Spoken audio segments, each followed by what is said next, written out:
라디오를 다시 한번 펼치다. EBS 오디오북.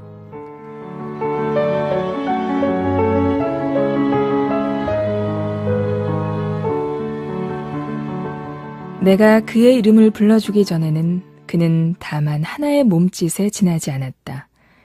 내가 그의 이름을 불러주었을 때 그는 나에게로 와서 꽃이 되었다. 내가 그의 이름을 불러준 것처럼 나의 이 빛깔과 향기에 알맞은 누가 나의 이름을 불러다오. 그에게로 가서 나도 그의 꽃이 되고 싶다.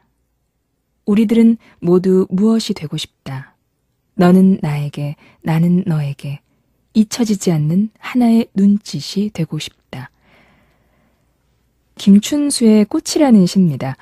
세상에 정해진 답은 없듯이 시도 분명 작가의 의도는 있지만 듣는 이의 감성에 따라서 또는 처한 상황에 따라서 각자 다른 의미로 받아들여지죠.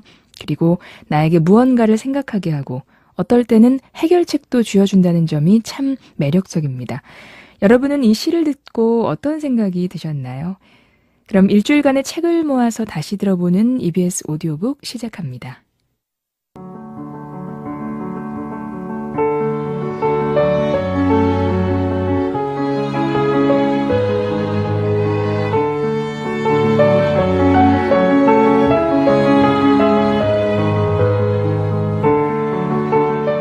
먼저 EBS 오디오북 순서 안내입니다. 지금부터 오전 11시까지 라디오 소설 9켤레의 구두로 남은 사내, 11시부터 오후 1시까지 EBS 판타지아 대발해, 오후 1시부터 3시까지 2시간 동안은 화제의 베스트셀러 허수아 비춤과 빅픽처, 그리고 오후 3시부터 8시까지는 라디오 연재소설 몬스터가 방송됩니다. 주중에 아쉽게 놓친 책이 있으셨다면 오늘 하루 오디오북과 함께 해주시기 바랍니다. 그럼 이번 주부터 새롭게 시작된 라디오 소설 작품이죠. 윤흥길의 9켤레의 구두로 남은 산에 먼저 소개해드리겠습니다.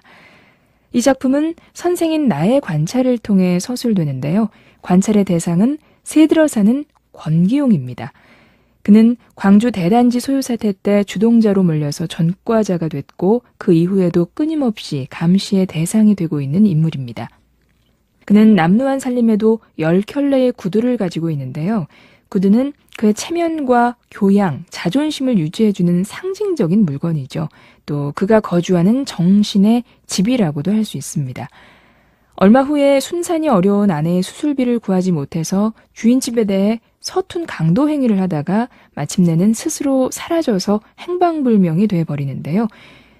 그런데 그가 무언가를 남기고 사라집니다. 그것은 과연 무엇일까요? 우리는 소설 속 권씨를 통해서 산업사회에서 소외된 인생의 비극적인 삶을 살펴볼 수 있습니다. 그럼 윤흥길의 9켤레의 구두로 남은 산에 첫 회 들어보시겠습니다.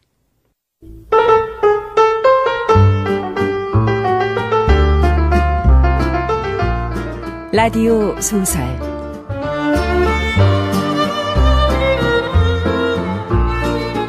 아홉 켤레의 구두로 남은 사내, 원작 윤흥길, 첫 번째 시간입니다.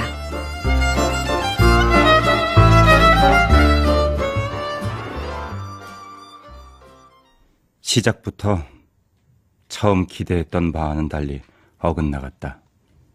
무척 무리해서 성남에 집을 장만한 후 그 무리함을 다소 메워볼 작정으로 새 방을 내놓기로 결정했다. 우리처럼 좋은 집주인을 얻다니. 우리 집에 새들게 되는 사람은 틀림없이 용꿈을 꿨을 거야. 그리고 우리처럼 좋은 사람일 거예요. 틀림없어요. 아내는 다소 들떠 있었다. 그런데 우리의 기대는 어쩐지 자꾸만 빗나가는 느낌이었다. 문간방에 권신애가 새를 들어온 지 얼마 되지 않아서였다. 아이고, 수고가 많으십니다. 저기 오 선생님 되시죠? 전데 무슨 일이신지. 예, 저는 사복 차림으로 내가 근무하는 학교까지 찾아온 이순경이 주민등록부에 우리의 동거인으로 기재되어 있는 권씨에 관한 이야기를 꺼냈을 때 내가 느낀 배반감은 이루 말할 수 없었다. 자자, 오 선생님. 조금도 부담감 같은 걸 가질 필요는 없습니다. 부담감이란 것에 대해 이순경은 매우 잘못된 생각을 갖고 있음이 분명했다. 적어도 내가 알기로 그것은 갖고 싶다고 가져지고 갖기 싫다고 안 가져지는 그런 선택물이 아니었다. 나더러 이제부터 당신 밀정 노릇을 하란 얘기입니까? 무슨 그런 거북한 말씀을. 오 선생님 앞에서 한 사람의 시민으로서의 의무를 강조할 생각은 없습니다. 다만 친절한 이웃이 돼주십사고 부탁드리는 겁니다. 권 씨의 동태를 일일이 경찰에 고자질해야만 권 씨의 친절한 이웃이 되는군요. 그렇다 마다요. 밀정이니 고자질이니 하는 말은 우리 쏙 빼놓기로 합시다. 두고 보면 오 선생님도 알게 됩니다. 쌀이 떨어졌는지 연탄이 떨어졌는지도 살펴보고 말입니다. 힘 닿는 대로 그 사람을 도와주시기 바랍니다. 당초에 무슨 말씀을 하시는 건지. 물론 권 씨를 고용하는 기업주 쪽 탓도 있죠. 하지만 그것보다는 권 씨 자신이 더 큰 문제입니다. 자신이 법에 따라서 감시당하고 있다는 사실을 유별나게 못 견디는 체질입니다. 감시당하고 있다는 걸 일단 눈치만 채고 나면 직장도 생활도 심지어는 처자식까지도 다 포기해버리는 성미죠. 어떻게 이제 제 말뜻을 좀 이해하셨습니까? 글쎄요. 제가 딱히 할 일이 있어 보이진 않는데. 아니요. 이제 두고 보시면 압니다. 솔직히 말씀드려서 전 경찰관 입장을 떠나서 한 사람의 인간으로서 권 씨를 사랑합니다. 가능하다면 그를 돕고 싶은 심정입니다. 아마 오 선생님도 그렇게 되고 말 겁니다. 부디 친절한 이웃이 되주시자고 다시 한번 간곡히 부탁을 드리는 바입니다. 내가 권 씨를 사랑하게 될 것이라니. 생각만 해도 끔찍한 일이었다. 차라리 듬뿍 사례금을 얹어서 다른 누구에게 나를 대신해 그를 사랑하도록 만드는 편이 훨씬 나았다. 애당초 우리 부부가 방을 내놓은 이유는 사람 사이의 인정보다는 현실적인 현금이 그리워서였다.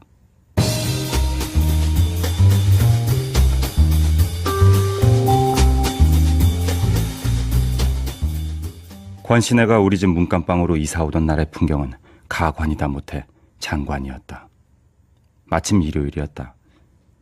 그래서 모처럼 게으른 아침을 먹는 중인데 벨소리가 났다. 일요일 아침부터 누구야 도대체? 누구세요?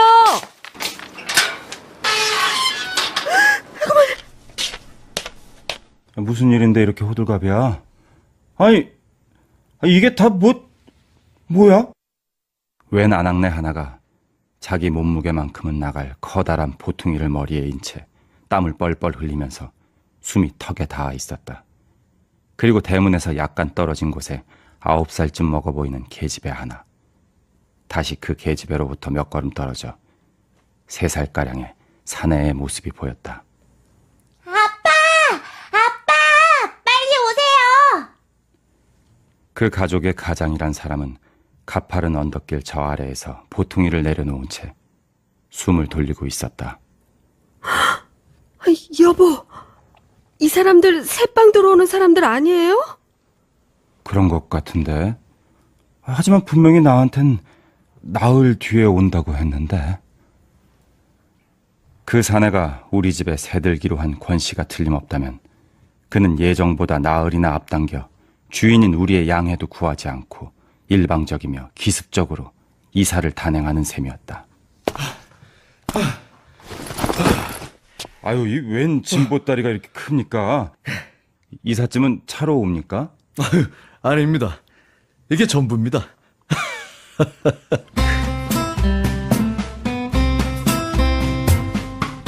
쌀을 익히고 빨래하고 그리고 깔고 덮는 데 쓰는 몇 점 살림이 이삿짐의 전부라니.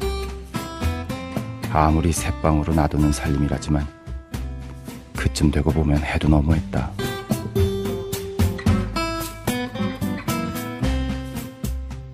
내가 어안이 벙벙해 있는 동안에 사내는 슬그머니 한쪽 다리 바지자락에다 구두코를 쓱 문질렀다. 먼지가 닦여 광이 나는 구두를 내려다보면서 비로소 그는 자기 구두코만큼이나 해맑은 표정이 되었다. 후줄근한 여름 옷과는 영 안 어울리게 그의 구두는 제법 신품이었다. 여보, 아무래도 약속이 틀려요.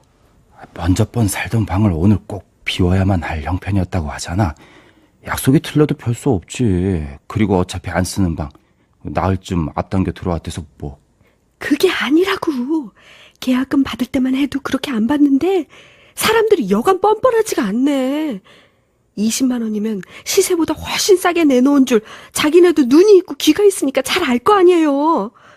그런데 단돈 10만 원만 주고 한마디 상의도 없이 불쑥 쳐들어오다니 생각할수록 괘씸하다니까. 그런 기본적인 약속마저 어기는 사람들이라면 이 다음엔 무슨 약속인들 제대로 지키겠어요? 이제 나 몰라. 당신이 그러라고 했으니 나머지 전세돈 받아내는 일은 당신이 책임져요. 무슨 소리야. 기본적인 약속마저 안 지키는 그런 사람을 고른 건 바로 당신이잖아. 그때야 겉다르고 속다른 사람인 줄 누가 알았나? 감쪽같이 속이려고 덤비는 데야 돌이 있어요. 이제 두고 보세요. 우리 속인 게 또 드러날 거니까. 그건 또 무슨 말이야? 저 집 여자 애 가진 게 분명하다고요. 다 속여도 내 눈은 못 속이지. 5, 6개월은 될 거예요. 어쩌면 더 됐을지도 모르고. 접대는 한복을 입어서 몰랐는데 오늘 보니 대뜸 알겠더라고요. 퍽도 일찍 알아차렸군. 아내 말 맞다나 권신혜가 처음부터 어기고 들어온 약속 말고도 새팡살이 하는 사람으로서 상식적으로 지켜야 할 기본 의무를 빈번히 이행하지 않는 건 사실이었다. 하지만 그런 자질구레한 이유들로 당장 권신혜를 쫓아낼 수는 없는 노릇이었다. 그들이 결정적인 실수를 범할 때까지 당분간은 더 두고 보는 수밖에 없었다.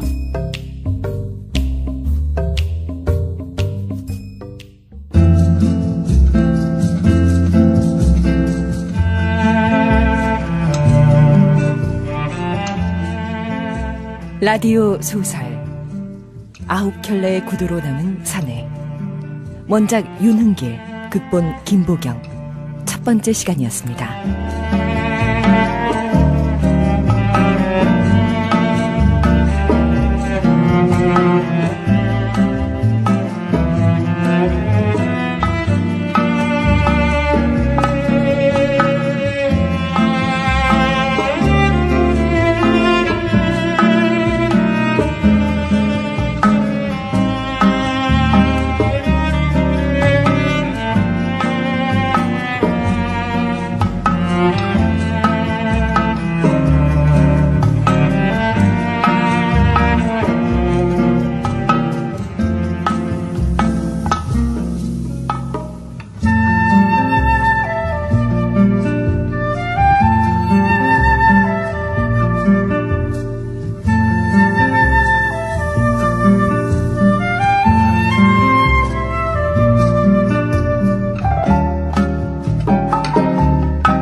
다소 무리하게 성남에 집을 마련한 주인공 나.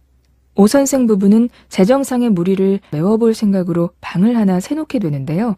그러던 어느 날 이순경이 찾아와서 새 들어오는 권 씨의 일거수일투족을 보고하라는 부탁을 합니다. 그리고 며칠 후 예정보다 이르게 권 씨 가족이 이사를 들어오는데요. 그럼 이 이야기에 이어서 윤흥길의 아홉 켤레의 구두로 남은 산의 제2회입니다.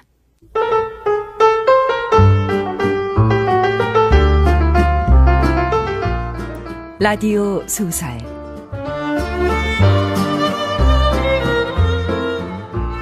아홉 켤레의 구두로 남은 사내.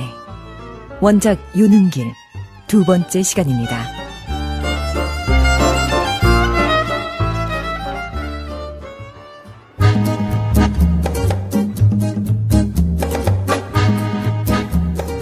이른 아침이었다. 문간방 툇마루에 앉아서 권 씨가 구두를 닦고 있었다. 누구나 그렇듯이 그가 구두솔로 먼지나 터는 정도의 일을 하고 있었다면 나는 그냥 지나쳤을지도 모른다. 하지만 바탕과 빛깔이 다르고 디자인이 다른 갖가지 구두를 대여섯 켤레나 툇마루에 늘어놓은 채 그는 먼지를 털고 바르고 닦는데 열중해 있었다. 그거 팔 겁니까? 에? 팔 거냐고요? 어떻게 보고 하시는 말씀인지는 모르겠지만 제가 이거 실례했나 봅니다. 달리 무슨 뜻이 있어서가 아니고 다만 구두가 하도 여러 켤레라서 전 그저 많다는 의미로다. 나는 주번교사를 맡아 다른 날보다 일찍 출근하려는 것도 까맣게 잊은 채로 권 씨 앞에서 오래 민기적거렸다.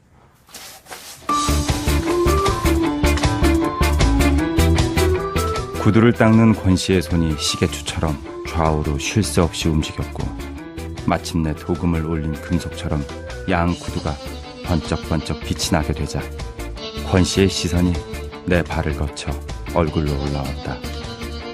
그는 활짝 웃고 있었다. 그의 눈이 자기 구두코만큼이나 요란하게 빛을 뿜었다. 사실 그의 얼굴 가운데 가장 높이 사줄 만한 데가 바로 그 눈이었다. 보기 좋게 큰 눈이 사악하다거나 난폭한 구석은 전혀 찾아볼 수 없게 맑고 섬세했다.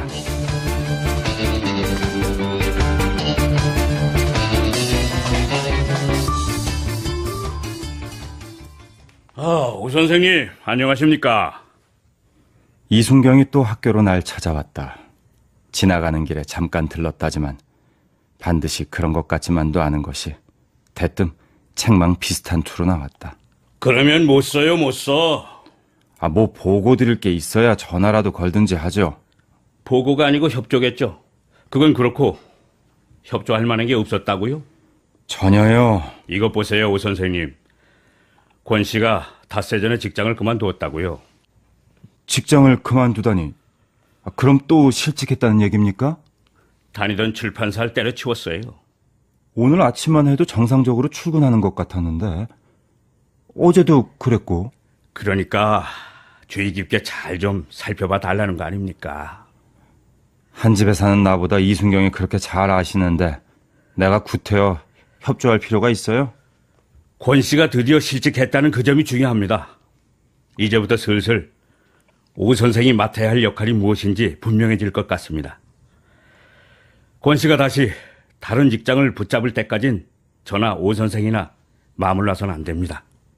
그런데 그 사건 당시 권 씨는 주모자급이었습니까? 제가 경찰관이 되기 전 일이니까 자세한 건 몰라요. 하지만 권 씨가 주모자라기보다 주동자였던 것만은 분명합니다. 거의 완벽할 만큼 증거를 남겼으니까요. 돌을 던지고 시내버스를 탈취해가지고 시가를 질주하는 사람들 사진 속에서 권 씨는 항상 선두에 서 있었습니다. 도무지 믿을 수가 없군요. 이불 보따리 하나 제대로 못 매는 사람이 그런 엄청난 일에 앞장을 서다니.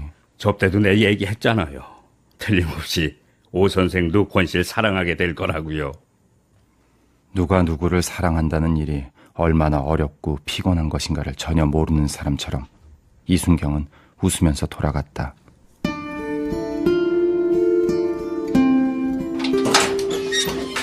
늦은 밤 귀가한 권 씨가 문간방을 거치지 않은 채 내가 있는 안방으로 직행해 와서는 두 엎드리 소주병 하나를 방바닥에 내려놓았다.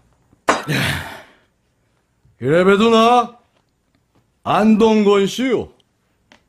물론 잘 아시리라 믿지만 안동권 씨 하면 어딜 가도 그렇게 관심 안 받죠. 오 선생 보니 해주던가요? 권 선생, 많이 취하신 모양인데 얘긴 나중에 하고 들어가서 쉬시죠.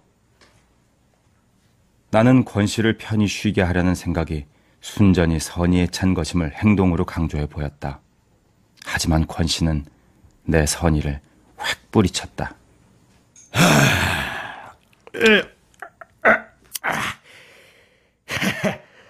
전과자하고는 버타하기 싫다 이겁니까? 하지만 어림도 없어요. 오늘은 내 기필코 할 말 다 하고 물러가리다.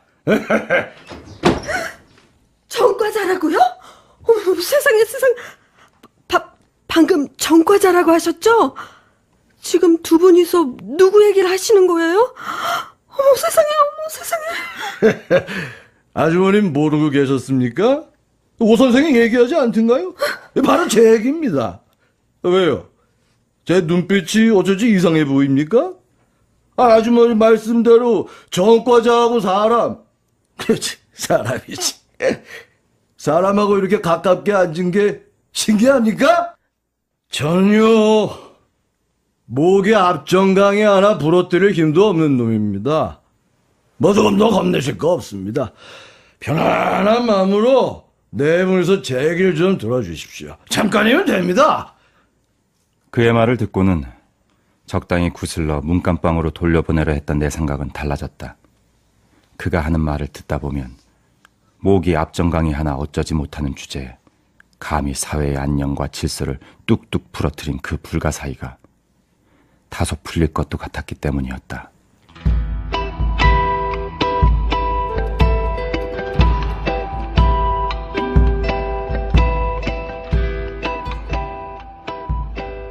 물독에 빠진 생쥐처럼 잔뜩 비를 맞던 저 화요일이 있기 전까지 나 역시 오 선생 이상으로 선량한 시민이었죠. 물론 내 안사람도 아주머니만큼이나 착하고 선량했을 겁니다. 불만이 있고 억울한 일이 있어도 기껏 꿈속에서나 해결할 뿐이지 행동으로 나타낼 줄은 몰랐으니까요. 모든 게 무리였죠.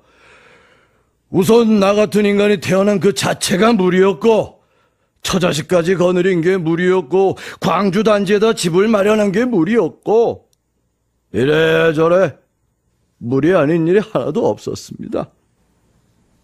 그는 내 집을 마련할 수 있다는 유혹의 손에 덜미를 잡혀 당시 형편으로는 거금에 해당하는 20만 원을 변통해서 복덕방 영감쟁이를 통해 철거민 입주권을 손에 넣었다. 거기가 경기도 광주였죠.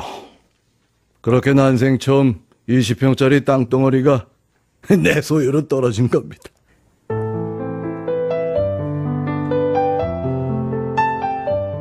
권 씨는 가까스로 마련한 대지 위에 간신히 낡은 텐트 하나를 구해서 몇 달을 버텼다. 그런데 어느 날 한 장의 통지서가 날아왔다. 6월 10일까지 현재 소유한 땅에다 집을 짓지 않으면 토지 불화를 취소하겠다는 내용이었다. 보름 후면 6월 10일이었다.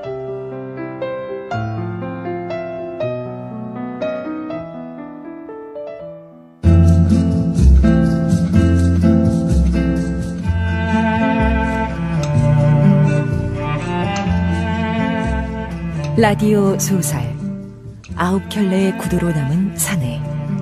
원작 윤은길, 극본 김보경. 두 번째 시간이었습니다.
권 씨는 가난한 살림에도 자신의 구두만은 소중하고 깨끗하게 닦는 버릇이 있었습니다. 그러던 어느 날 권 씨는 술 취한 채 내 집을 찾아와서 다짜고짜 자신의 이야기를 들어달라고 하죠. 권 씨의 이야기는 이랬습니다. 출판사에 다니던 권 씨는 집 장만을 해볼 생각에 철거민 입주권을 얻어서 광주 대단지 20평을 분양받았습니다. 그런데 그 기쁨도 잠시 권 씨에게 한 장의 통지서가 날아왔습니다.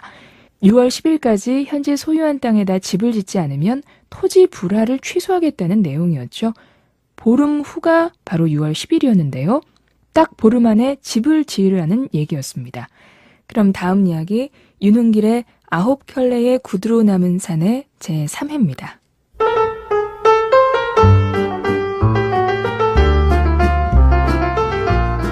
라디오 소설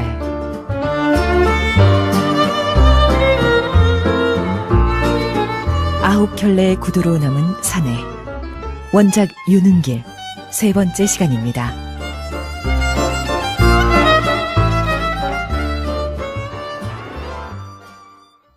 권 씨는 며칠씩 출판사를 무단 결근하면서 닥치는 대로 돈을 변통했다. 돈이 마련되는 대로 시멘트와 강목을 사서 마누라와 함께 한 단 한 단 벽을 쌓아 올리기 시작했다. 채 보름도 걸리지 않았다. 서둘러서 집을 짓도록 명령한 당국에다 외려 감사해야 할 판이었어요. 새 집에 들어간 우리는 크고 좋은 집에라도 든 것처럼 둥둥 떠서 지냈습니다. 그렇게 한 달쯤 됐을까요? 겨우 한숨 돌리려는 참인데 또 통지서가 날아왔다. 이번엔 입주자들에게 토지 20평을 평당 8,000원 내지 16,000원으로 계산한 금액을 7월 말까지 일시불로 납부하라는 것이었다. 역시 나쁘게 하는 보름이었어요. 보름 되게 좋아합니다. 걸핏하면 보름 안으로 해내라는 거예요. 입주민들은 광주 대단지 토지불화 가격시정 대책위원회라는 유례 없이 긴 이름의 단체를 조직했다. 그리고 대책위원회는 곧 투쟁위원회로 이름이 바뀌었다. 머릿속에 지식개나 든 것으로 알려져 있는 권 씨는 같은 배를 탄 입주자들에 떠밀려 대책위원과 투쟁위원을 고루 맡게 되었다. 그게 만약 감투 측에 든다면 나한테 정말 분에 넘치는 감투였어요. 권 씨는 스스로 그런 일을 감당할 만한 능력도 없을 뿐더러 자기는 어디까지나 서울 사람이지 광주 단지 사람이 아니라고 생각했다. 그래서 그는 뻔질나게 열리는 회의에 한 번도 참석하지 않았다. 해결의 실마리라고는 전혀 보이지 않는 가운데 팽팽한 긴장 속에서 7월 말 시한을 넘기고 8월 10일을 맞았다. 투쟁위원회에서 최후 결단의 날로 정한 바로 그날이었다. 원선생! 원선생 집에 계시오? 그냥 출근했다고 하고 보내. 안 계세요. 출근했어요. 누군지 모를 사내를 따돌리고 나서 그제야 생각해보니 그날은 입주민들이 말한 최후 결단의 날이자 출근 날인 화요일이었다. 그는 깜짝 놀라 후다닥 일어나 밖으로 나갔다. 하지만 단지에서 외부로 통하는 길은 이미 모두 차단된 상태였다.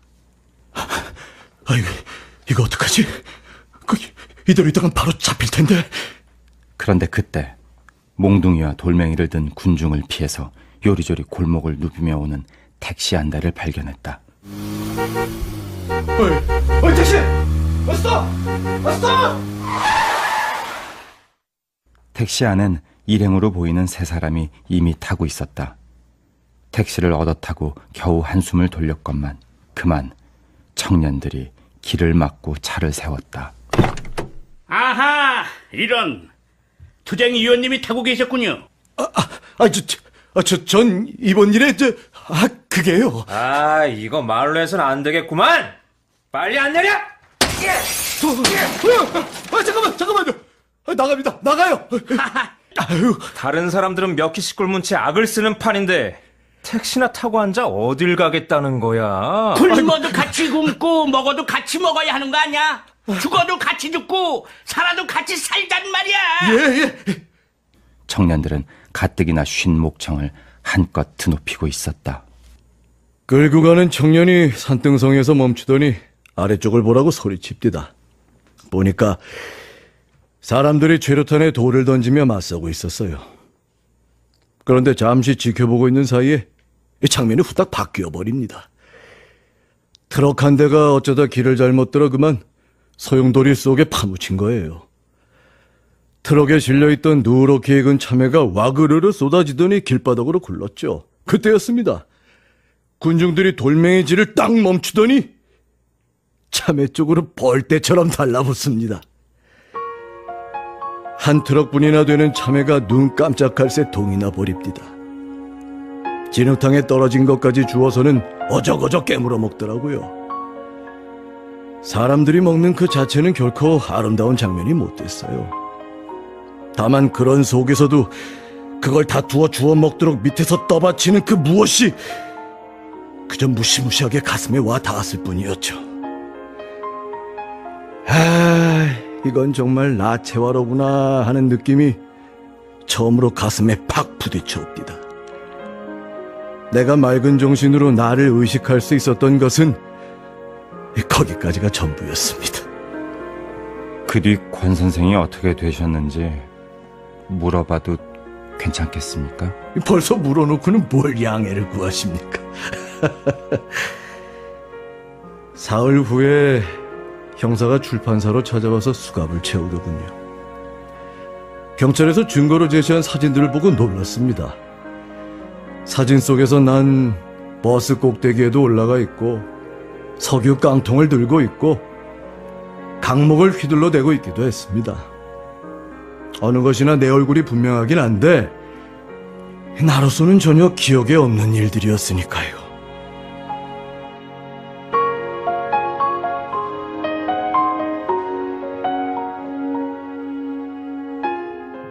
이제 사건 당시의 이야기는 들을 만큼 다 들은 셈이었다. 하지만 내겐 아직도 궁금한 구석이 부담감과 함께 남아있었다. 내가 이순경을 만나는 줄 진작부터 알고 계셨습니까? 정확히 말해서 이순경이 오 선생을 만나는 거겠죠. 어느 한 부분이 장애를 입으면 다른 한 부분이 비상하게 예민해지는 법입니다. 설마 이순경한테 고자질했다고 생각하진 않으시겠죠? 방금 얘기했지 않습니까? 경우에 따라서 사람은 자기가 전혀 원치 않던 일을 자기도 모르는 사이에 할 수도 있다고 말입니다. 오 선생도 아마 거기서 예외는 아닐 겁니다. 지금까지는 하지 않았지만 앞으로도 협조하지 않는다고 장담하실 필요는 없습니다. 이후로도 권 씨는 여전히 일자리를 구하지 못한 눈치였다. 동준아, 놀자. 일단 주인집 안방까지 들어오는데 성공한 권 씨의 아이들은 끼니 때가 되어도 막무가내로 버티면서 자신들의 거처인 문간방으로 돌아갈 낌새가 없었다. 분해. 분해. 왜? 그 집 애들 때문에 귀찮아서 그래? 산모나 애들 생각하면 그까짓 알량한 선심 좀 아무렇지도 않아요. 하지만 자기 처자식조차 변변히 건사 못한 사내한테까지 내 선심의 일부나마 미칠 생각을 하면 내가 그냥 괘씸해서 잠이 안 올 지경이라고. 새빵을 잘못 내준 내가 미쳤지. 내가 미쳤어.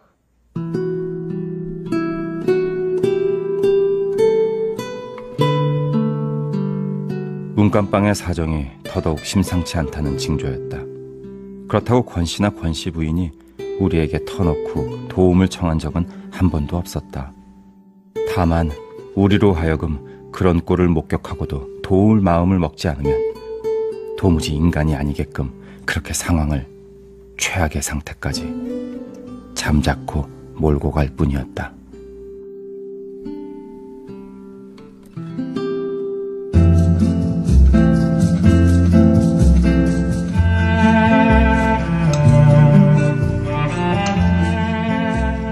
라디오 소설 아홉 켤레의 구두로 남은 사내. 원작 유능길, 극본 김보경. 세 번째 시간이었습니다.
권 씨는 며칠씩 출판사를 무단 결근하면서 닥치는 대로 돈을 변통해서 결국 보름 안에 집을 짓는 데 성공합니다. 하지만 그에게 또 한 장의 통지서가 날아오죠. 이번에는 입주자들에게 토지 20평을 평당 8,000원 내지 16,000원으로 계산한 금액을 7월 말까지 일시불로 납부하라는 거였습니다. 이런 상황에서 같은 처지에 있는 사람들이 집단적으로 소요를 일으키게 됐는데요. 권 씨가 이 사건의 주동자로 몰려서 징역을 살다가 나왔다는 거였습니다. 그럼 이어서 윤은길의 9켤레의 구두로 남은 사내 제4회입니다.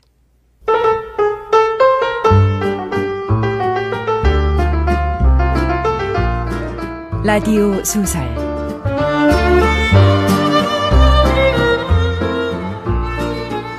아홉 켤레의 구두로 남은 사내.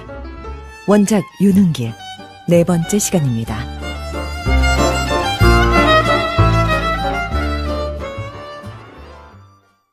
여전히 남편의 벌이가 시원찮은 상태에서 권 씨 부인은 마침내 출산을 맞게 됐다. 학교에서 돌아와 저녁을 먹던 난 문간방에서 울리는 괴상한 소리를 들었다.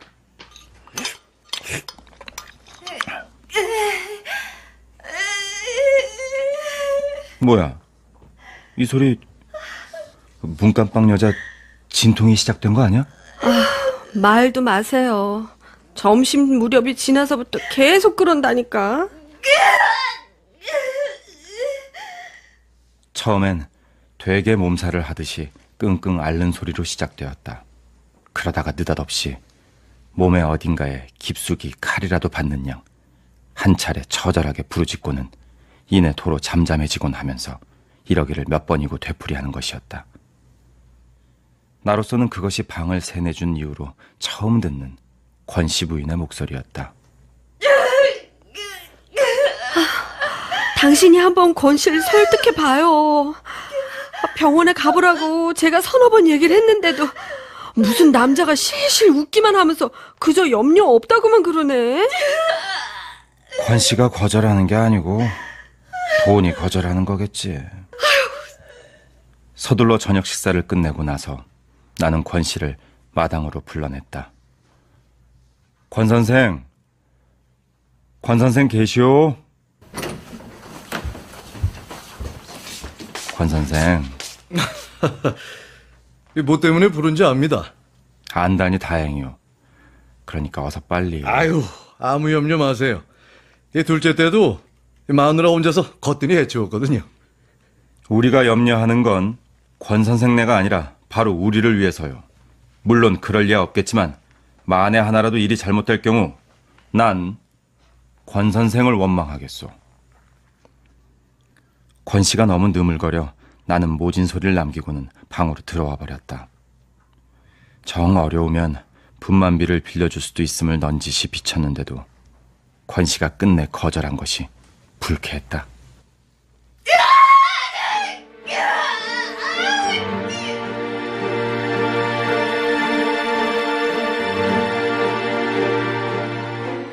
하지만 자정을 넘기더니 사정이 갑자기 달라졌다.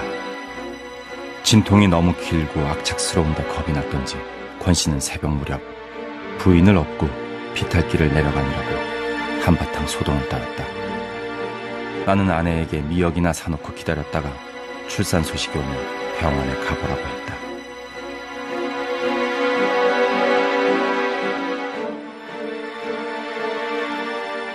학교에 출근해서 오후 수업이 시작된 바로 그 무렵이었다. 뜻밖에도 권 씨가 학교로 찾아왔다. 바쁘실 텐데 이거 죄송합니다. 잘 됐습니까? 예, 뒤늦게나마 오 선생 말씀대로 했기망정이지 이 끝까지 집에서 버텼다가 큰일 날 뻔했습니다. 이 아들인지 딸인지 모르지만 못난 애비 혼 좀 나보라고 이 형이 애를 먹이는군요. 오 선생님, 저 10만 원 가까이 빌릴 수 없을까요? 수술을 해야 된답니다. 태아가 대줄을 목에 감았다는군요. 빨리 손을 쓰지 않으면 산모나 태아나 모두 위험하대요. 나는 한동안 망설이지 않을 수 없었다. 사실 10만 원 정도는 내게 너무나 큰 부담이었다. 집을 살 때 학교에다 진 빚을 아직 절반도 못 갚은 처지였다. 빌려만 주신다면 정말 무슨 짓을 해서라도 반드시 갚겠습니다. 하마터면 잊을 뻔했다. 빌려주는 어려움에만 골똘한 나머지 빌려줬다 나중에 돌려받는 어려움이 더 클 거라는 사실은 생각도 못할 뻔했다. 그렇다. 끼니조차 감당하기 힘든 처지에 어쩌다 간간히 얻어 걸리는 출판사 싸구려 번역일 가지고 어느 세월에 그 빚을 갚을 것인가. 책임이 따르는 동정은 피하는 게 상책이었다. 병원 이름이 뭐죠? 네, 원산부인과라고요. 지금 내 형편에 현금은 어렵군요. 그 원장한테 바로 전화 걸어서 내가 보증을 섬하고 약속할 테니까 그 권 선생도 다시 한번 매달려 보세요. 의사도 사람인데 설마 사람을 그냥 죽게 내버려 두게 하겠습니까? 달리 돈을 변통할 구멍이 없으시다면 그렇게 해보세요. 원장이 어리석은 사람이길 바라고 거기다 희망을 걸기엔 너무 늦었습니다. 그 사람은 나한테서 수술 비용을 받아내기가 수월치 않다는 걸 입원시키는 순간에 벌써 알아차렸어요. 바쁘실 텐데 실례 많았습니다. 무슨 말이 더 있을 듯 싶었는데 그는 이내 돌아서서 휘적휘적 걷기 시작했다. 나는 내심 그의 입에서 끈끈한 가래 묻은 소리가 이를테면 오 선생 너무하다든가 잘 먹고 잘 살라든가 하는 말이 날아와 내 이마에 탁 늘어붙는 순간을 대비하고 있었는지도 모른다. 그래서 그가 갑자기 돌아서면서 나를 똑바로 올려다 봤을 때 그처럼 흠칫 놀랐을 것이다. 오 선생, 이래봬 또 나 대학 나온 사람이요. 그것뿐이었다. 그는 그 말만 건네고는 언덕을 내려갔다. 별로 휘청거릴 것도 없는 작달만한 체구를 연방 휘청거리면서 내딛는 한 걸음마다 땅을 저주하고 하늘을 저주하는 동작으로 나는 뛰어가서 그를 부르고 싶은 충동을 느꼈다.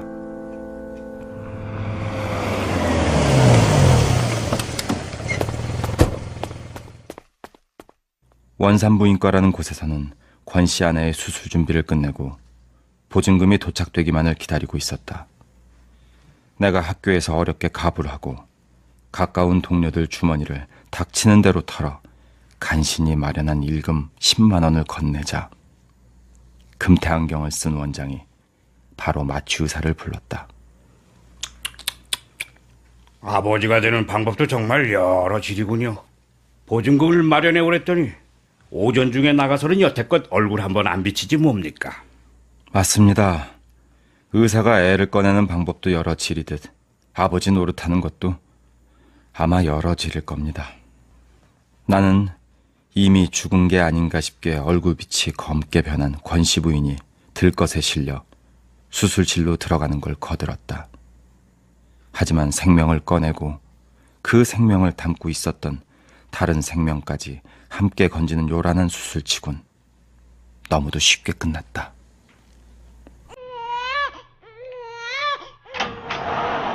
아들이에요, 아들. 축하드려요.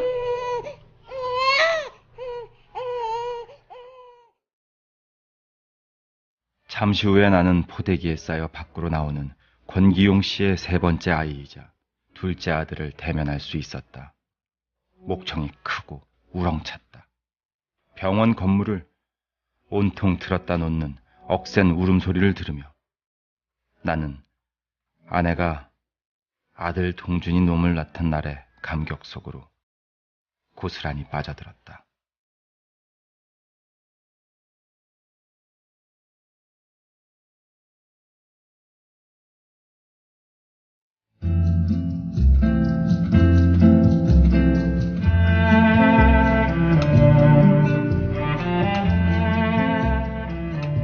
라디오 소설 아홉 켤레의 구두로 남은 사내.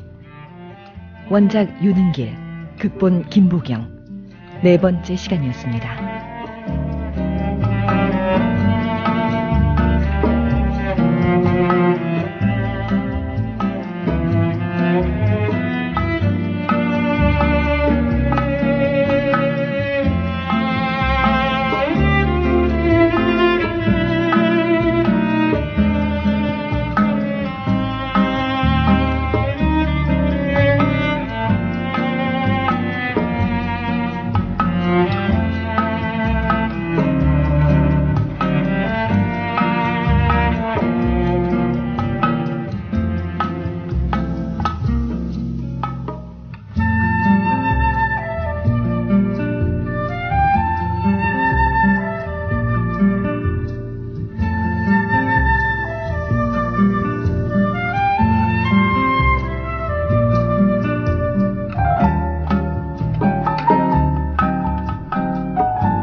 여전히 남편의 벌이가 시원찮은 상황에서 권 씨 부인은 출산을 하게 되는데요. 병원에 간 권 씨 아내는 아이를 순산하지 못해서 수술을 받을 처지가 됩니다. 권 씨는 주인공인 나에게 수술 비용을 빌려달라고 절박하게 부탁을 하죠. 그런데 나는 그것을 거절합니다. 하지만 뒤늦게 자신의 이중성을 뉘우친 나는 돈을 변통해서 권 씨 아내가 수술을 받을 수 있도록 해주는데요.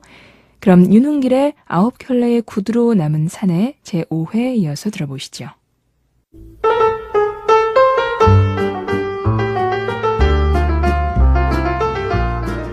라디오 소설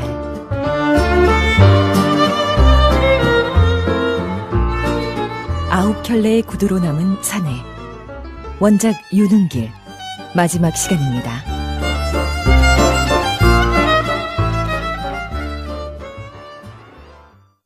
산부인과에서 권 씨 아들을 만나고 온 그날 밤, 공교롭게도 우리 집에 강도가 들었다. 난생 처음 당해보는 강도였다. 어이, 일어나! 뭐야, 귀찮게. 자꾸만 누군가 내 어깨를 흔들어대고 있었다. 귀찮다고 뿌리쳐도 잠자코 계속 흔들었다. 나를 깨우려는 손의 감촉이 내 식구의 그것이 아님을 퍼뜩 깨닫고 눈을 떴을 때 복면의 사내를 보았다. 똑바로 내 목을 겨누고 있는 식칼의 서슬도 보았다. 누구세요? 일어나. 얼른 일어나라니까. 나 외엔 더 깨우고 싶지 않은지 강도의 목소리는 무척 낮고 조심스러웠다. 목을 겨눈 식칼이 덜덜덜 위아래로 춤을 추었다. 무척 모자라는 강도였다. 이제 일어날 테니 그 칼을 약간만 뒤로 물러주시오. 돈 있는 것 다 내놔. 얼른 내놓으라니까. 하라는 대로 하죠. 하지만 당신도 내가 하라는 대로 해야만 일이 수월할 거요. 집안의 현금은 변변찮소. 그 화장대 위에 돼지 저금통하고 장롱 서랍 속에 아마 마누라가 쓰다 남은 돈이 약간 있을 거요. 그 밖에 돈이 될 만한 건 당신이 알아서 챙겨가시오. 강도가 의심을 품고 쉽게 움직이려 하지 않았으므로 나는 시험 삼아 조금 신경질을 부려보았다. 마누라가 깨서 한바탕 소동을 벌려야만 시원하겠소? 난처해지기 전에 나를 믿고 일러주는 대로 하는 게 당신한테 이로울 거요.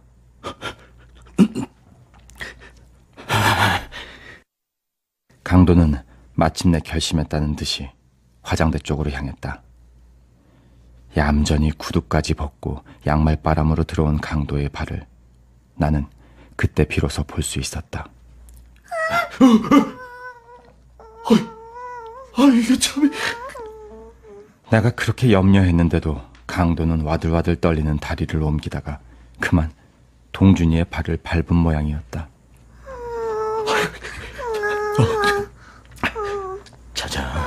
짜장, 어이, 자라, 짜장. 동준이 녀석이 도로 잠들고 나서야 그는 본격적인 작업에 들어갔다. 강도의 애교스런 행각을 시종 주목하고 있던 나는 살그머니 상체를 움직여 동준이를 잠재울 때 이부자리 위에 떨어뜨린 식칼을 집어들었다. 연장을 이렇게 함부로 굴리는 걸 보니 당신 경력이 얼마나 되는지 알만합니다. 나는 사람 좋게 웃어 보이면서 칼을 받아가라는 눈짓을 보냈다.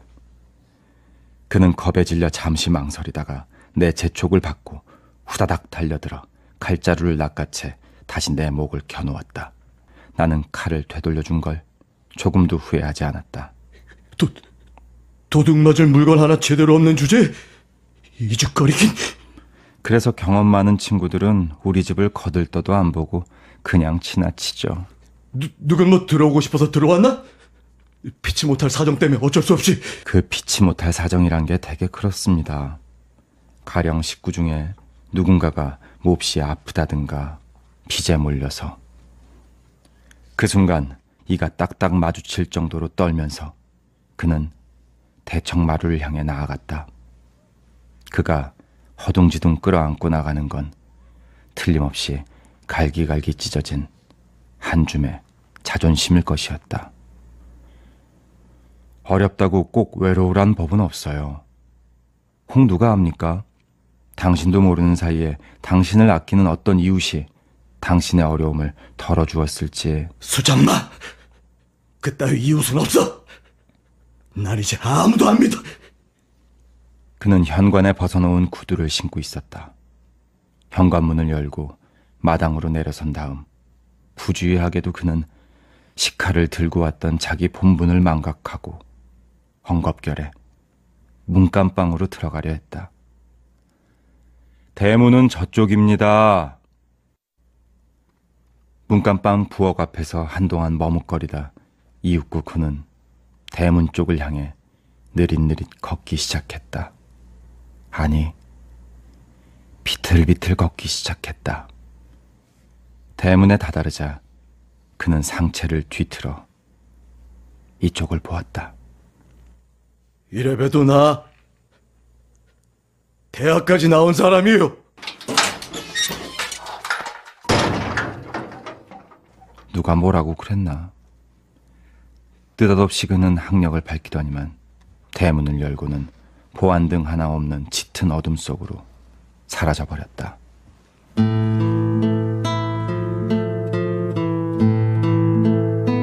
나는 대문을 잠그지 않았다. 그리고 문간방에 들러 권씨가 아직도 귀가하지 않았음과 깜깜한 방 안에서 어린 오누이만이 새우잠을 자고 있음을 아울러 확인하고 나왔다.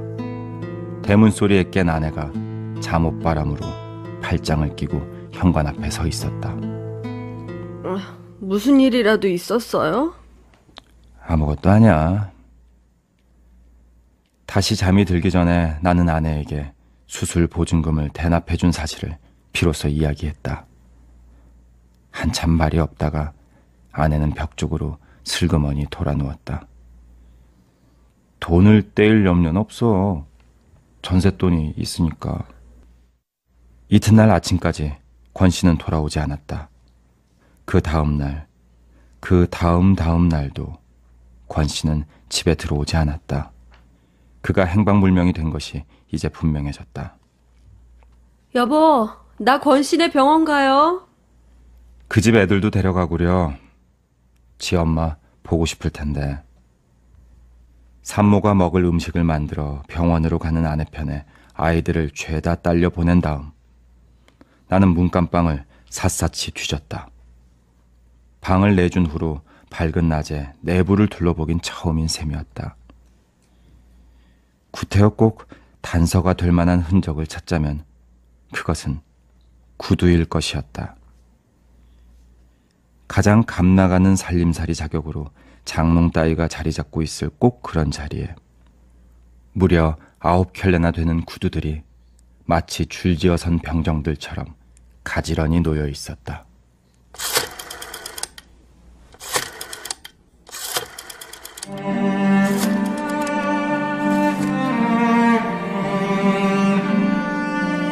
이제 권 씨의 행방불명을 이순경에게 알리지 않으면 안 될 때였다.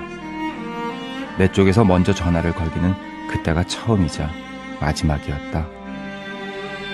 나는 되도록 침착해지려 노력하면서 내게 이웃을 사랑하게 될 거라고 누차 장담한 바 있는 이순경을 전화로 불렀다.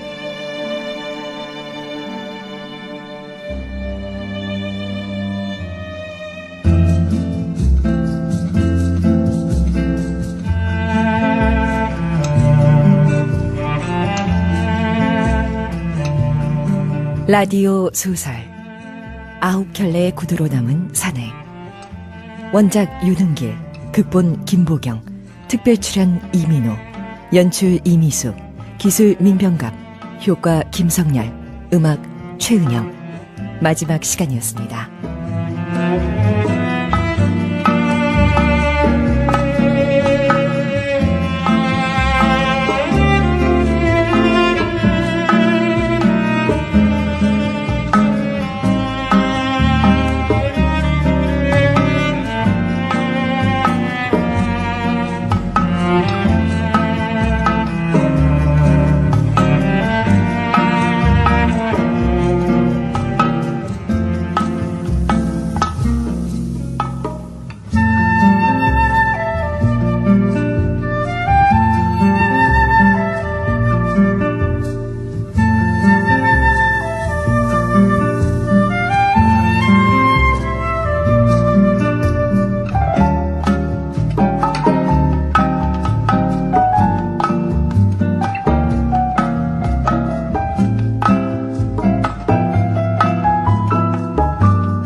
그럼 다음 주 라디오 소설도 기대해 주시고요.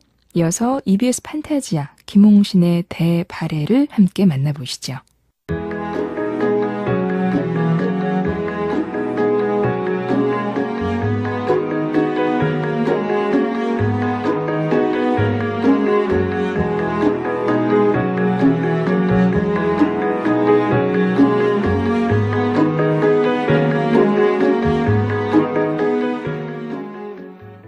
다른 누구에게 나를 대신해 그를 사랑하도록 만드는 편이 훨씬 나았다.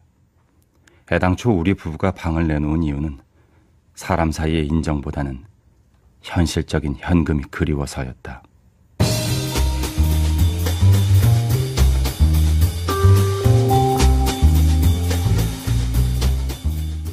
권신혜가 우리 집 문간방으로 이사오던 날의 풍경은 가관이다 못해 장관이었다.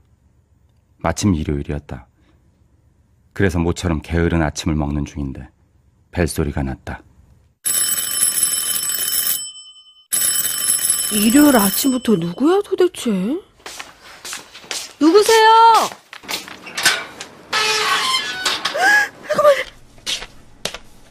무슨 일인데 이렇게 호들갑이야? 아니, 이게 다 뭐야? 웬 아낙네 하나가 자기 몸무게만큼은 나갈 커다란 보퉁이를 머리에 인 채 땀을 뻘뻘 흘리면서 숨이 턱에 닿아 있었다. 그리고 대문에서 약간 떨어진 곳에 9살쯤 먹어 보이는 계집애 하나. 다시 그 계집애로부터 몇 걸음 떨어져 3살가량의 사내의 모습이 보였다. 아빠! 빨리 오세요! 그 가족의 가장이란 사람은 가파른 언덕길 저 아래에서 보퉁이를 내려놓은 채 숨을 돌리고 있었다. 여보, 이 사람들 새빵 들어오는 사람들 아니에요? 그런 것 같은데. 하지만 분명히 나한텐 나흘 뒤에 온다고 했는데. 그 사내가 우리 집에 새들기로 한 권씨가 틀림없다면 그는 예정보다 나흘이나 앞당겨 주인인 우리의 양해도 구하지 않고 일방적이며 기습적으로 이사를 단행하는 셈이었다. 아유, 이 웬 진보다리가 이렇게 큽니까? 이삿짐은 차로 옵니까? 아닙니다. 이게 전부입니다.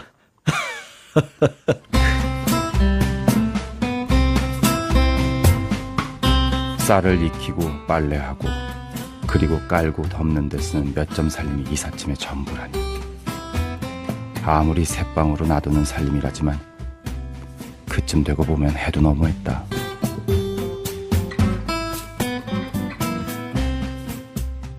내가 어안이 벙벙해 있는 동안에 사내는 슬그머니 한쪽 다리 바지자락에다 구두코를 쓱 문질렀다.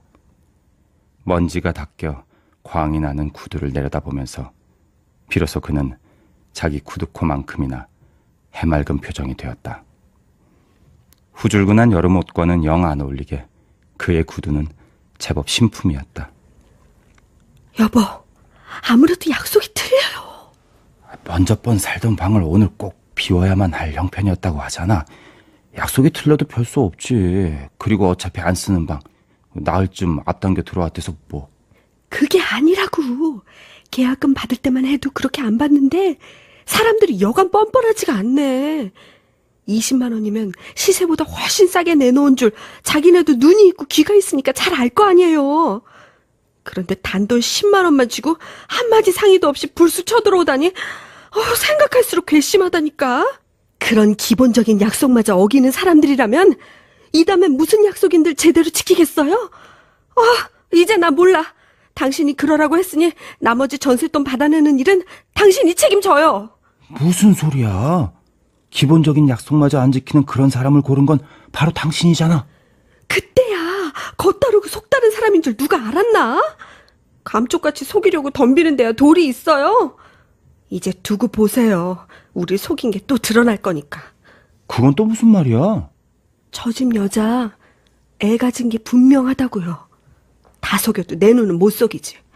5, 6개월은 될 거예요. 어쩌면 더 됐을지도 모르고. 접대는 한복을 입어서 몰랐는데 오늘 보니 대뜸 알겠더라고요. 퍽도 일찍 알아차렸군. 아내 말 맞다나 권신혜가 처음부터 어기고 들어온 약속 말고도 세팡살이 하는 사람으로서 상식적으로 지켜야 할 기본 의무를 빈번히 이행하지 않는 건 사실이었다. 하지만 그런 자질구레한 이유들로 당장 권신혜를 쫓아낼 수는 없는 노릇이었다. 그들이 결정적인 실수를 범할 때까지 당분간은 더 두고 보는 수밖에 없었다.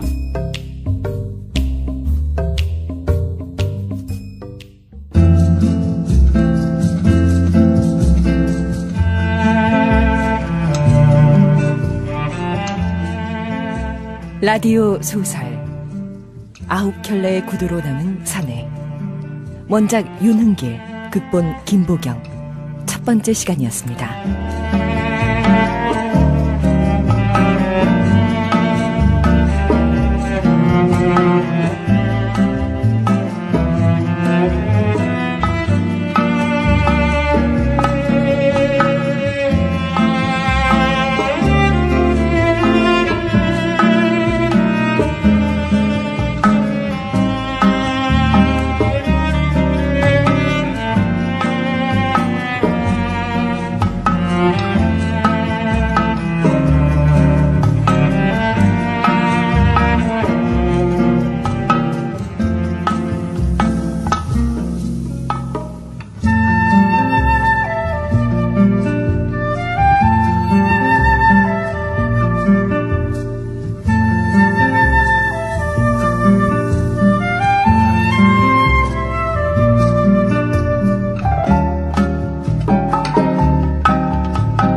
다소 무리하게 성남에 집을 마련한 주인공 나. 오 선생 부부는 재정상의 무리를 메워볼 생각으로 방을 하나 새놓게 되는데요. 그러던 어느 날 이순경이 찾아와서 새 들어오는 권 씨의 일거수일투족을 보고하라는 부탁을 합니다. 그리고 며칠 후 예정보다 이르게 권 씨 가족이 이사를 들어오는데요. 그럼 이 이야기에 이어서 윤흥길의 아홉 켤레의 구두로 남은 산의 제2회입니다.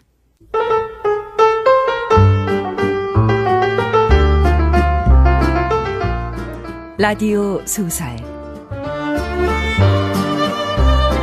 였고 처자식까지 거느린 게 무리였고 광주 단지에다 집을 마련한 게 무리였고 이래저래 무리 아닌 일이 하나도 없었습니다. 그는 내 집을 마련할 수 있다는 유혹의 손에 덜미를 잡혀 당시 형편으로는 거금에 해당하는 20만 원을 변통해서 복덕방 영감쟁이를 통해 철거민 입주권을 손에 넣었다. 거기가 경기도 광주였죠. 그렇게 난생 처음 20평짜리 땅덩어리가 내 소유로 떨어진 겁니다.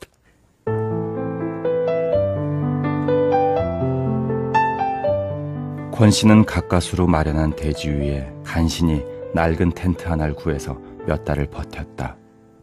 그런데 어느 날 한 장의 통지서가 날아왔다. 6월 10일까지 현재 소유한 땅에다 집을 짓지 않으면 토지 불화를 취소하겠다는 내용이었다. 보름 후면 6월 10일이었다.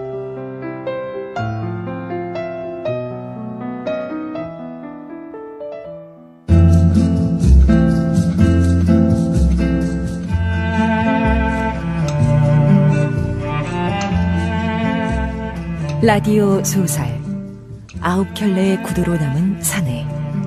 원작 윤흥길, 극본 김보경. 두 번째 시간이었습니다.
권 씨는 가난한 살림에도 자신의 구두만은 소중하고 깨끗하게 닦는 버릇이 있었습니다.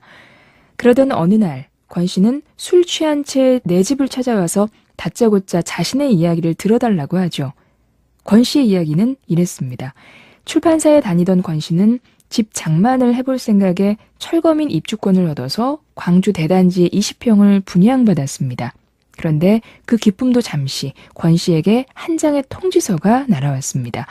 6월 10일까지 현재 소유한 땅에다 집을 짓지 않으면 토지 불화를 취소하겠다는 내용이었죠. 보름 후가 바로 6월 10일이었는데요. 딱 보름 안에 집을 지으라는 얘기였습니다. 그럼 다음 이야기 윤은길의 9켤레의 구두로 남은 산의 제3회입니다.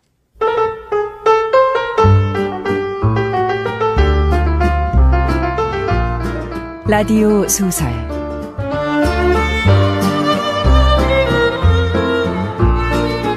아홉 켤레의 구두로 남은 사내. 원작 윤은길.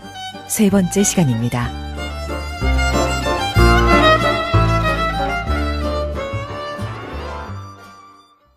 권 씨는 며칠씩 출판사를 무단 결근하면서 닥치는 대로 돈을 변통했다. 돈이 마련되는 대로 시멘트와 강목을 사서 마누라와 함께 한 단 한 단 벽을 쌓아 올리기 시작했다. 채 보름도 걸리지 않았다. 서둘러서 집을 짓도록 명령한 당국에다 외려 감사해야 할 판이었어요. 새 집에 들어간 우리는 크고 좋은 집에라도 든 것처럼 둥둥 떠서 지냈습니다. 그렇게 한 달쯤 됐을까요? 겨우 한숨 돌리려는 참인데 또 통지서가 날아왔다. 이번엔 입주자들에게 토지 20평을 평당 8,000원 내지 16,000원으로 계산한 금액을 7월 말까지 일시불로 납부하라는 것이었다. 역시 나쁘게 하는 보름이었어요. 보름 되게 좋아합니다. 걸핏하면 보름 안으로 해내라는 거예요. 입주민들은 광주 대단지 토지불화 가격시정 대책위원회라는 유례 없이 긴 이름의 단체를 조직했다. 그리고 대책위원회는 곧 투쟁위원회로 이름이 바뀌었다. 머릿속에 지식계나 든 것으로 알려져 있는 권 씨는 같은 배를 탄 입주자들에 떠밀려 대책위원과 투쟁위원을 고루 맡게 되었다. 그게 만약 감투 측에 든다면 나한테 정말 분에 넘치는 감투였어요. 권 씨는 스스로 그런 일을 감당할 만한 능력도 없을 뿐더러 자기는 어디까지나 서울 사람이지 광주 단지 사람이 아니라고 생각했다. 그래서 그는 뻔질나게 열리는 회의에 한 번도 참석하지 않았다.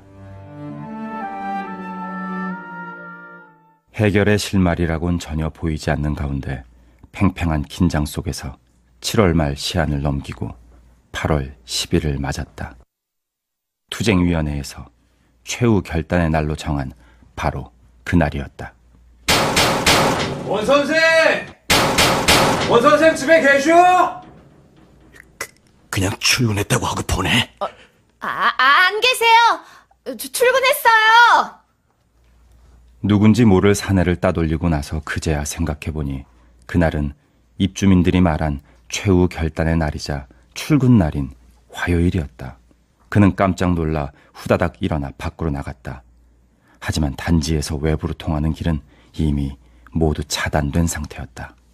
아유, 이거 어떡하지? 이대로 있다간 바로 잡힐 텐데. 그런데 그때 몽둥이와 돌멩이를 든 군중을 피해서 요리조리 골목을 누비며 오는 택시 한 대를 발견했다. 어이, 택시! 왔어! 왔어! 택시 안엔 일행으로 보이는 세 사람이 이미 타고 있었다. 택시를 얻어 타고 겨우 한숨을 돌렸건만 그만 청년들이 길을 막고 차를 세웠다. 아하, 이런. 투쟁위원님이 타고 계셨군요. 전 이번 일에 그게요. 이거 말로 해서는 안 되겠구만. 빨리 안 내려! 잠깐만요. 나갑니다. 나가요. 다른 사람들은 몇 키 시골문 채 악을 쓰는 판인데 택시나 타고 앉아 어딜 가겠다는 거야? 굶어도 같이 굶고 먹어도 같이 먹어야 하는 거 아니야? 죽어도 같이 죽고 살아도 같이 살잔 말이야. 예. 청년들은 가뜩이나 쉰 목청을 한껏 드높이고 있었다. 끌고 가는 청년이 산등성에서 멈추더니 아래쪽을 보라고 소리칩디다. 보니까 사람들이 최루탄에 돌을 던지며 맞서고 있었어요. 그런데 잠시 지켜보고 있는 사이에 이 장면이 후딱 바뀌어 버립니다.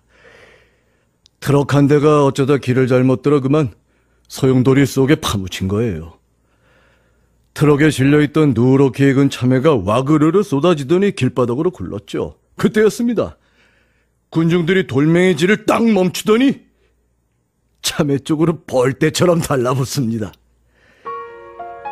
한 트럭분이나 되는 참외가 눈 깜짝할 새 동이나 버립디다. 진흙탕에 떨어진 것까지 주워서는 어적어적 깨물어 먹더라고요. 사람들이 먹는 그 자체는 결코 아름다운 장면이 못 됐어요. 다만 그런 속에서도 그걸 다 주워 먹도록 밑에서 떠받치는 그 무엇이 그저 무시무시하게 가슴에 와 닿았을 뿐이었죠. 이건 정말 나체화로구나 하는 느낌이 처음으로 가슴에 팍 부딪혀옵디다. 내가 맑은 정신으로 나를 의식할 수 있었던 것은 거기까지가 전부였습니다.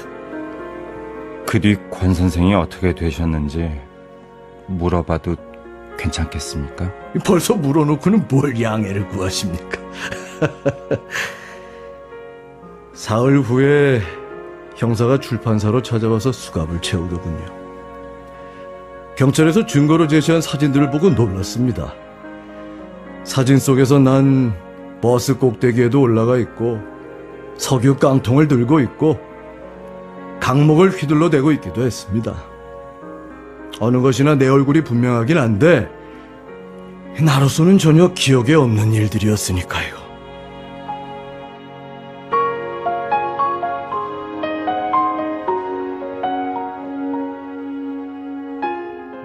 이제 사건 당시의 이야기는 들을 만큼 다 들은 셈이었다.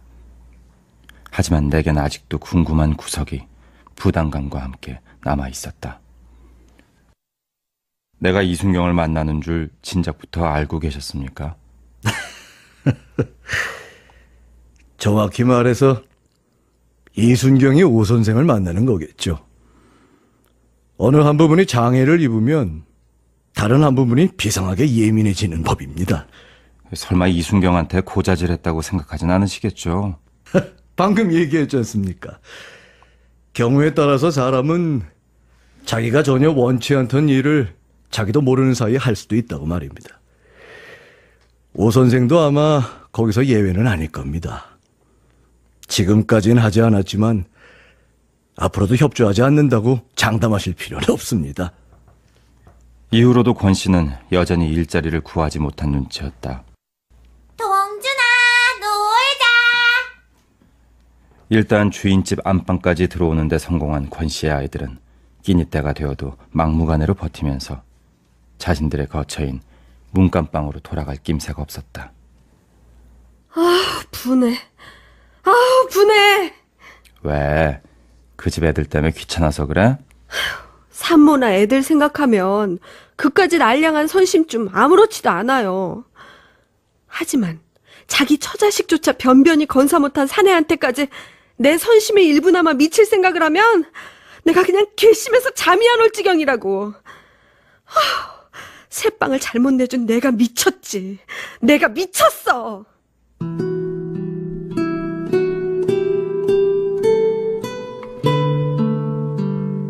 문간방의 사정이 더더욱 심상치 않다는 징조였다. 그렇다고 권 씨나 권 씨 부인이 우리에게 터놓고 도움을 청한 적은 한 번도 없었다.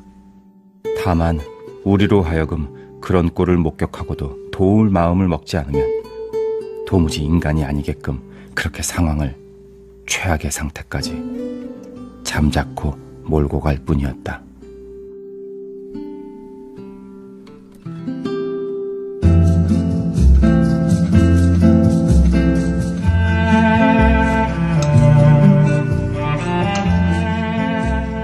라디오 소설 아홉 켤레의 구두로 남은 사내.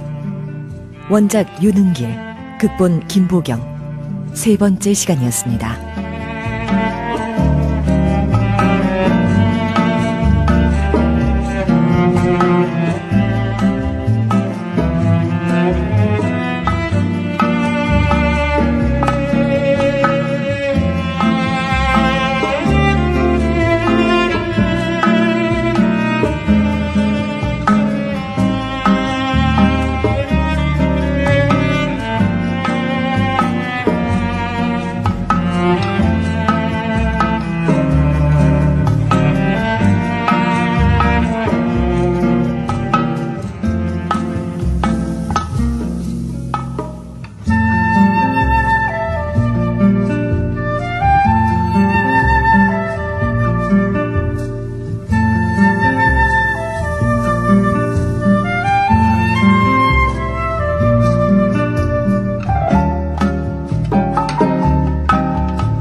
권 씨는 며칠씩 출판사를 무단 결근하면서 닥치는 대로 돈을 변통해서 결국 보름 안에 집을 짓는 데 성공합니다. 하지만 그에게 또 한 장의 통지서가 날아오죠. 이번에는 입주자들에게 토지 20평을 평당 8,000원 내지 16,000원으로 계산한 금액을 7월 말까지 일시불로 납부하라는 거였습니다. 이런 상황에서 같은 처지에 있는 사람들이 집단적으로 소요를 일으키게 됐는데요. 권 씨가 이 사건의 주동자로 몰려서 징역을 살... 9켤레의 구두로 남은 사내. 원작 유능길. 두 번째 시간입니다.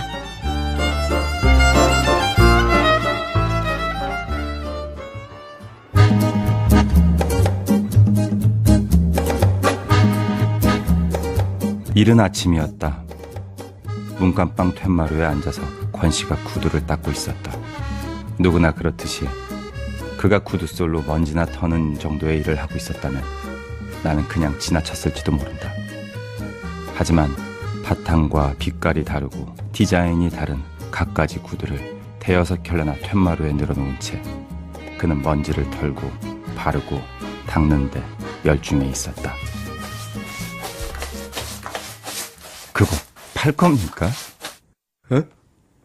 팔 거냐고요?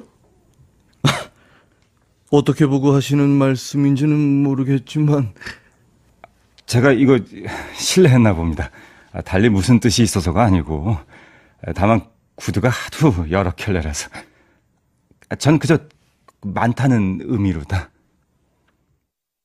나는 주번교사를 맡아 다른 날보다 일찍 출근하려는 것도 까맣게 잊은 채로 권 씨 앞에서 오래 민기적거렸다.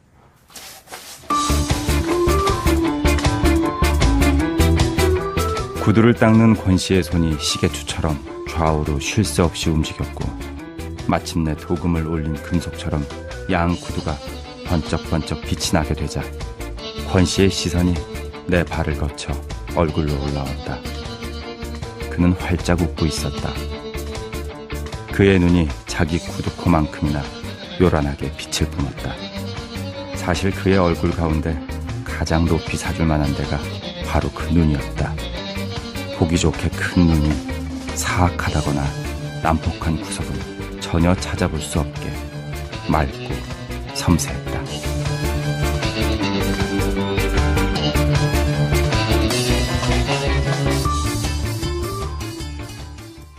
오 선생님, 안녕하십니까? 이순경이 또 학교로 날 찾아왔다. 지나가는 길에 잠깐 들렀다지만 반드시 그런 것 같지만도 않은 것이 대뜸 책망 비슷한 투로 나왔다. 그러면 못 써요, 못 써. 뭐 보고 드릴 게 있어야 전화라도 걸든지 하죠. 보고가 아니고 협조겠죠. 그건 그렇고 협조할 만한 게 없었다고요? 전혀요. 이것 보세요, 오 선생님.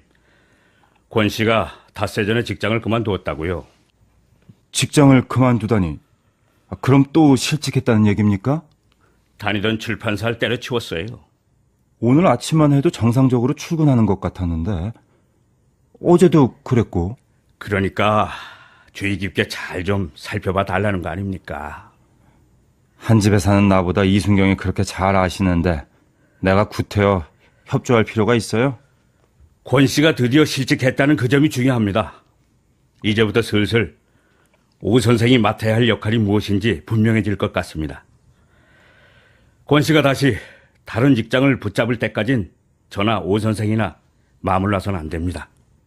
그런데 그 사건 당시 권 씨는 주모자급이었습니까? 제가 경찰관이 되기 전 일이니까 자세한 건 몰라요. 하지만 권 씨가 주모자라기보다 주동자였던 것만은 분명합니다. 거의 완벽할 만큼 증거를 남겼으니까요.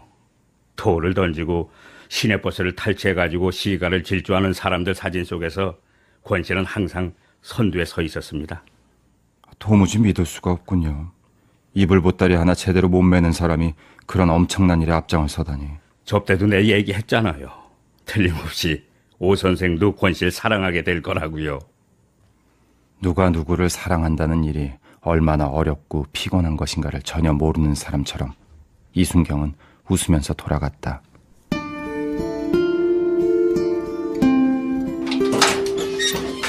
늦은 밤 귀가한 권 씨가 문간방을 거치지 않은 채 내가 있는 안방으로 직행해 와서는 두 엎드리 소주병 하나를 방바닥에 내려놓았다.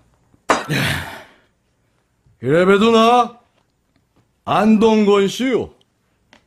물론 잘 아시리라 믿지만 안동권 씨 하면 어딜 가도 그렇게 관심 안 받죠. 오 선생 보니 해주던가요? 권 선생, 많이 취하신 모양인데 얘긴 나중에 하고 들어가서 쉬시죠. 나는 권 씨를 편히 쉬게 하려는 생각이 순전히 선의에 찬 것임을 행동으로 강조해 보였다. 하지만 권 씨는 내 선의를 확 뿌리쳤다.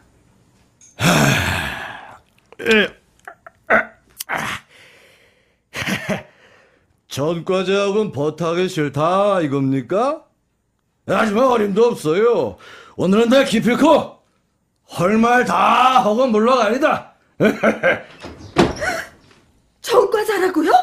어머, 세상에 세상. 방금 전과자라고 하셨죠? 지금 두 분이서 누구 얘기를 하시는 거예요? 어머 세상에. 아주머님 모르고 계셨습니까? 오 선생이 얘기하지 않던가요? 바로 제 얘기입니다. 왜요? 제 눈빛이 어쩌지 이상해 보입니까? 아주머니 말씀대로 전과자하고 사람. 그렇지, 사람이지. 사람하고 이렇게 가깝게 앉은 게 신기합니까? 전혀 목에 앞정강에 하나 부러뜨릴 힘도 없는 놈입니다. 뭐 조금 더 겁내실 거 없습니다. 편안한 마음으로 네 분이서 제 얘기를 좀 들어주십시오. 잠깐이면 됩니다. 그의 말을 듣고는 적당히 구슬러 문간방으로 돌려보내려 했던 내 생각은 달라졌다. 그가 하는 말을 듣다 보면 목이 앞정강이 하나 어쩌지 못하는 주제에 감히 사회의 안녕과 질서를 뚝뚝 부러뜨린 그 불가사의가 다소 풀릴 것도 같았기 때문이었다.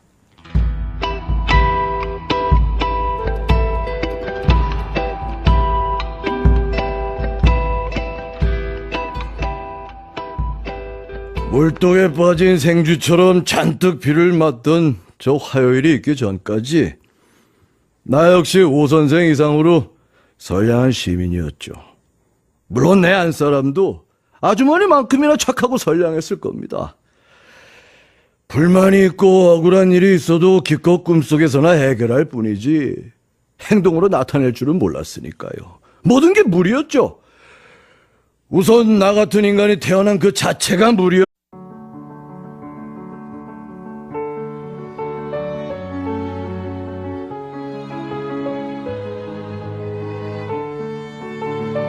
라디오를 다시 한번 펼치다.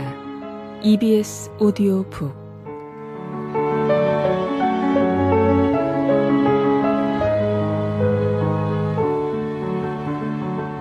내가 그의 이름을 불러주기 전에는 그는 다만 하나의 몸짓에 지나지 않았다. 내가 그의 이름을 불러주었을 때 그는 나에게로 와서 꽃이 되었다.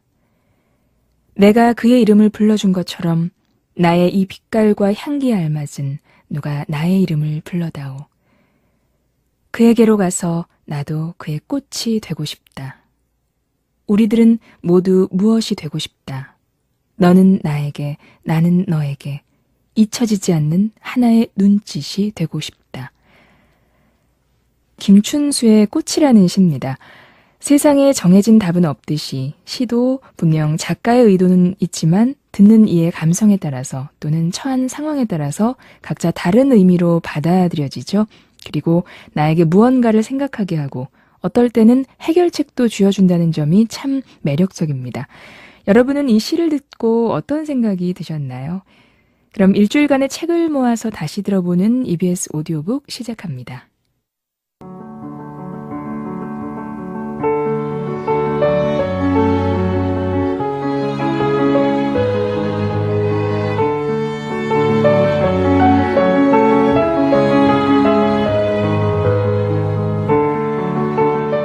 먼저 EBS 오디오북 순서 안내입니다.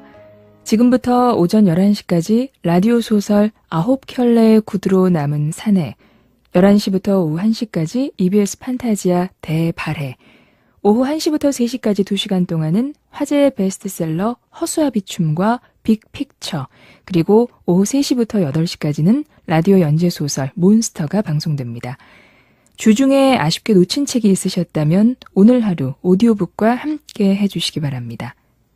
그럼 이번 주부터 새롭게 시작된 라디오 소설 작품이죠. 윤은길의 9켤레의 구두로 남은 산에 먼저 소개해드리겠습니다. 이 작품은 선생인 나의 관찰을 통해 서술되는데요. 관찰의 대상은 새들어 사는 권기용입니다.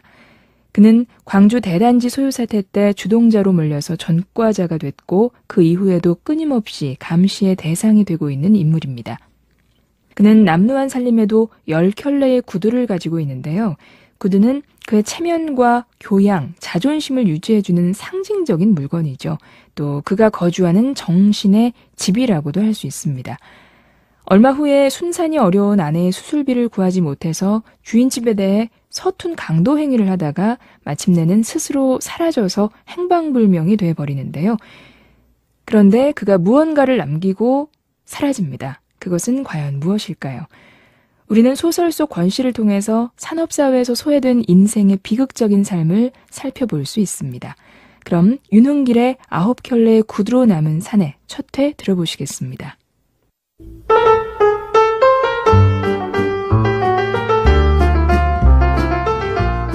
라디오 소설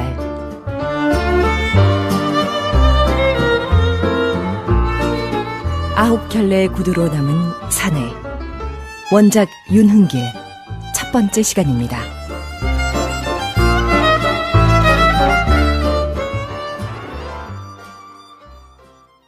시작부터 처음 기대했던 바와는 달리 어긋나갔다. 무척 무리해서 성남에 집을 장만한 후 그 무리함을 타서 메워볼 작정으로 새 방을 내놓기로 결정했다. 우리처럼 좋은 집주인을 얻다니.